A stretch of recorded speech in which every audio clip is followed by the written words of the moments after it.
देख तोरा धक्का लागी तबे पता चली, क्या है कि हम जानत हैं ओकरे बारे में, चाहे किसी के भी बारे में, जो जो जिससे जिससे प्रॉब्लम हुआ जीवन में, किसी एक के लिए नहीं बोल रहा हूँ।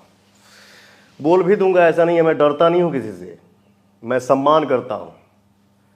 अगर पवन सिंह को बदनाम करके कोई खुश है, चलो ठीक है, खुश रहो। अगर वही काम मैं भी कर दिया कि हाँ किसी का इतिहास पवन सिंह से भी छुपा नहीं है, हर चीज़ है, बट नहीं चाहता हूँ जब उसने किया और वही काम मैं भी कर दूंगा तो फिर हम में उसमें कोई फ़र्क नहीं रह जाएगा।